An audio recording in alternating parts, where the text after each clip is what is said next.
தேவ நாமம் தரிக்கப்பட்டு தேவனுடைய பிள்ளைகளை நினைக்காம இது மாறுபாடில் சொந்ததின்றது இனம் கண்டு கொள்ளணும். விசுவாசிங்க, இது உண்மையற்ற ஜனங்கன்றது இனம் கண்டு கொள்ளணும்.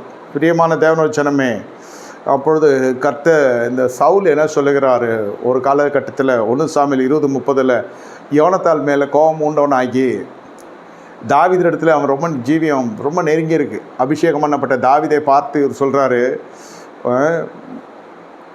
மாறுபாடுகளின் மகனே, அபிஷேகம் பண்ணப்பட்ட சவுல் ராஜா சொல்கிறாரு, மாறுபாடு உள்ளவளின் மகனே, நீ உனக்கு வெட்கமும் உன் தாய் மானத்துக்கு வெட்கமும் ஈசாயின் மகனை தோழனாக தெரிந்து கொண்டிருக்கதை நான் அறியேனோ, நீ அவன் கூட சேர்ந்தது தெரியாதா? திட்டுற வார்த்தை பாருங்க, மாறுபாடுகளின் மகனே. அப்போ என்ன பேசிமவனேன்ற பதத்துக்கு வருது இது.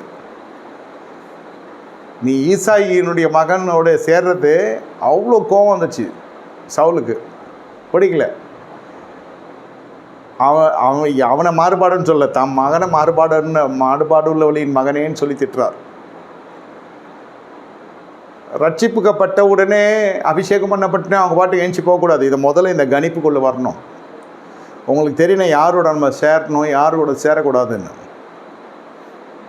கால்குலேட் பண்ணி பார்த்தீங்கன்னா இந்த வசனத்தையும் இந்த பிரசங்கத்தையும் உங்கள் வாழ்க்கையில் இருக்கிற நட்புகள், உறவுகள், சொந்தங்கள், பந்தங்கள், சுற்று நட்பும் எல்லாத்தையும் வச்சு பார்த்தா ஒருத்தன் எவ்வளோ தேர்வாங்கன்னு தெரியாது. அப்படி சிலர்லாம் சொல்லியிருக்காங்க, யாருமே இல்லை, தனியாக நிற்கிறோம், நாங்கள் அப்படி தீவில் நிற்கிற மாதிரி நிற்கிறோம். இந்த அட்வர்டைஸ்மெண்ட் சொல்லாங்களே, அமேசான் காடு, யாரும் இல்லை, ஜன நடமாட்டமே இல்லை, நம்ம தான் இருக்கிறோன்னு. அந்த மாதிரி ஜியோகிராஃபி சேனல் மாதிரி ஆகிடும் வாழ்க்கை. வேதம் என்ன சொல்லுகிறது? சங்கீதம் 18:26 புனிதனுக்கு புனிதனாகவும் மாறுபாடுள்ளவனுக்கு நீ மாறுபாடுள்ளவனாக இருக்கிறீர், மாறுபடுகிறவராகவும் தோன்றுவீர்னு வேதம் சொல்லுகிறது. பார்த்து நடந்து கொள்ளணும்.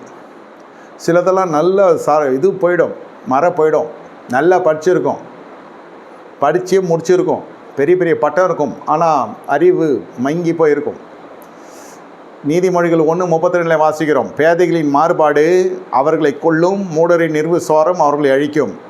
இவன் கேட்டதும் பத்தாமல் இந்த கறிக்கடை மேட்ரு பக்கத்தில் இருக்கட்டும் நோண்டி விட்டுருவான், நம்ம வார சேர்ந்து கறி வாங்க போகலான்னு.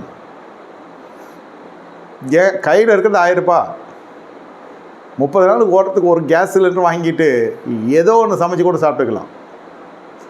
கட்டை வச்சுக்கிறானா, கெரசு வச்சுருக்கானா, பங்கரில் அக்கௌண்ட் வச்சுருக்கானா, 900 ரூபாய்க்கு கறி வாங்குறேன்றானே அவன் எவ்வளோ பெரிய துணிகரமான மனுஷனாக இருப்பான்.